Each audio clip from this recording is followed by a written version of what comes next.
the year before she won, I thought she was going to call it quits. She had worn her natural hair. She'd worn that same green dress, as a matter of fact. And she did not win, and she was heartbroken. And she would often say the hardest part is feeling like she let everybody down, like she disappointed those who spent time on, to come out there and see her, and money on tickets. Even though no one felt that way, we're there to support her. So the year that she won, she did not want anyone to go to the pageant. It was her last shot, except me. She said, "Mom, I need you there," but did not want anyone else from the family. So when Cheslie was on stage and it was a final two, and I'm just nervous, and they called out her city, I popped up like somebody off The Price is Right. And the crazy part is I wasn't there with anyone, so I didn't have anybody to hug, and I did not care. I high-fived people walking down the aisle. I'm literally like The Price is Right, and ran all the way to the front. And they were doing pictures on the stage. And so Cheslie's teen went there, and her whole family stepped in. And so now they call Cheslie, and they said, "Cheslie, where's your family?" And I said, I'm the family. I'm representing everybody. And so in her state family picture, it's just me and her. And we laugh about that. Oh my gosh, we got so many laughs out of that.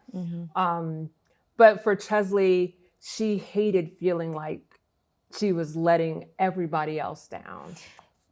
She seemed like she had a battery in her back at all times that never expired.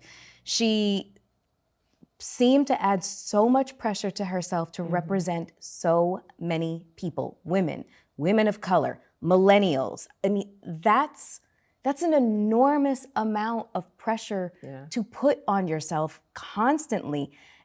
Where did she develop that? And I feel like it goes beyond competitiveness. Where did that come from? This feeling like this overwhelming sense of guilt and the inability to feel like her losses just belong to her.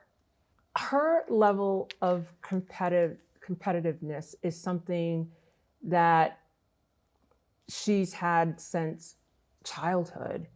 I don't know that there was something that happened or a culture in our home. It was her against her.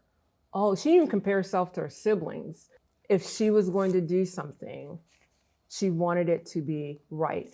And I mentioned this in the book, the conversation I had with her guidance counselor. Cheslie had just kind of tested out of everything. And the fear was that she would grow bored with school until she got to a grade level where she could pick advanced classes or something a little bit more challenging. And so the guidance counselor was really telling me about children like Cheslie, not just Cheslie. What words did the guidance counselor use to describe children like Cheslie? Children who are at the pinnacle of being academically gifted, and they have their own kind of built-in level of self-perfection. It's not something that comes from the outside. You could tell her a million times, it looks fine, but until it is perfect in her eyes, it is not good enough. And so that's where, the example, when I was sitting there talking with the guidance counselor and she's telling me these things about Cheslie, and I'm thinking all the way back to some of the things that I'd seen, and the guidance counselor said, people like Cheslie will erase, if they have to erase something or mark it out on a paper, they will go back and rewrite the entire paper because that one little spot to them shows imperfection. And I had seen Cheslie do that a million times. And we would tell her, it looks fine, it's fine. But for her, it was not. It's the way she was wired. And it doesn't mean that every child who is like that has a mental illness. It sounds a little like, forgive me if I'm using an outdated term, a little bit of obsessive compulsive disorder. And forgive me if it's an outdated term. Yeah. I'm not, Yeah. they change every single day. I'm sorry. But it sounds a little bit like that. OCD? Yeah.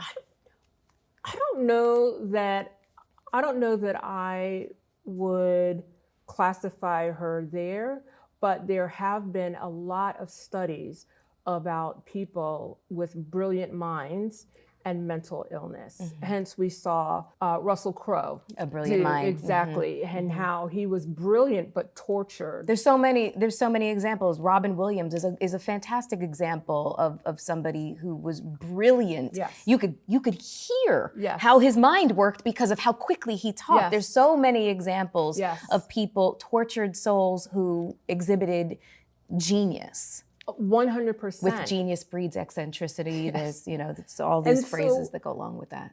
Understanding that about Cheslie, like I understood the perfectionist part, because there were so many times we would try to, reel her in. It's good enough. It looks fine. But she did not see what we saw. What she saw was this thing that still needed to be tweaked, if you will. Yeah. And, we didn't want to make her feel bad.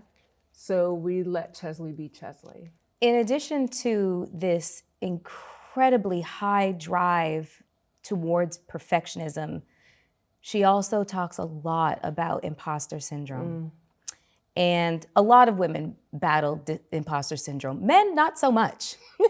I kind of wonder why. Like I often, there's a phrase that says, I really wish that I had the confidence of a mediocre white man. Yes. Because the most brilliant women I know are always second guessing. Listen, when I saw an interview of the great Viola Davis talking about experiencing imposter syndrome, I was equal parts like wowed that this giant suffered from something that the vast majority of women do, and also I felt a strange sense of comfort as well, that somebody as formidable as Viola Davis can suffer from imposter syndrome, and then that also lets you just know how prevalent it is. Yes. Yes. So Cheslie talks a lot about suffering from imposter syndrome. And,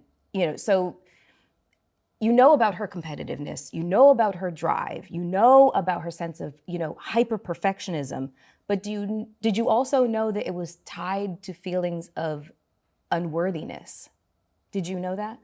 I did not. I did not know how deep it went for her. I did notice contradictions, and there are times, if you listen to all of the words that she shared, you can see it clear as day. After she won the pageant, and she talks about it in the book, how she was whisked away and, did her first press conference.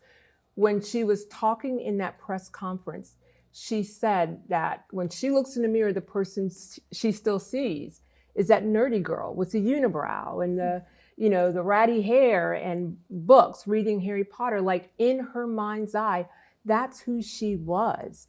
And so when she shares how she felt completely unworthy, that there were all these other beautiful women who would appear to be more worthy, I think, when I look back in retrospect, those things are all there. Who she saw did not match who we saw and who she was in her mind's eye. As she shared, in that press conference, she saw herself as a different person.